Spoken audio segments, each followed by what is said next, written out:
So think of a beautiful sunset and 100 different painters sitting out there along the beach painting the sunset.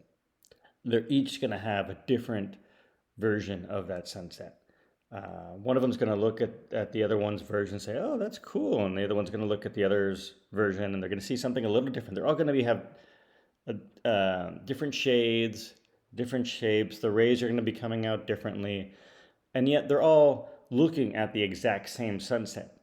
Um, and in the same vein, there are many, many, many different versions of you that exist out there in the world within people's minds. Those versions are colored according to those people's own biases, their own personal experiences, their own context, and of course, at the particular time or circumstances in which they met you and knew you. Going back to the sunset analogy, the sunset itself, if it could look at the paintings, it probably wouldn't agree with the interpretation, or it would be seeing something different and would say, yes, that kind of captures me, but not quite. Yes, this one also has elements of me, but it's not the way I am now.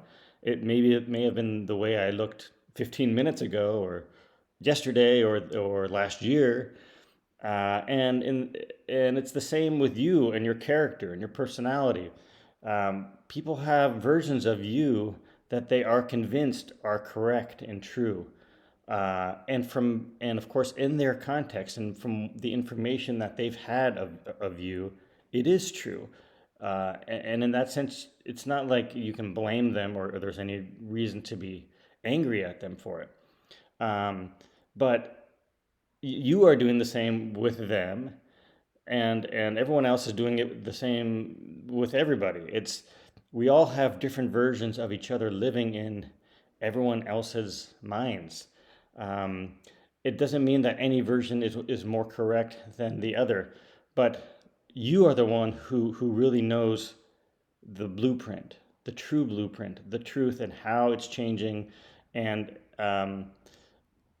there's no reason to ever accept anyone else's version of you. It's just their interpretation based on their context that they had of you at the time. So it can sometimes be frustrating in life when we are kind of drawn back into older versions of ourselves because we get around certain people that we associated with in our past, or who we know have a certain viewpoint of us that we know isn't really true. It's not an accurate reflection of the way we are now. But use those moments to appreciate how far you've come, how much you've changed, how you've evolved. Um, and just understand that it's a different painter painting their own interpretation of the sunset the way they were seeing it at the time.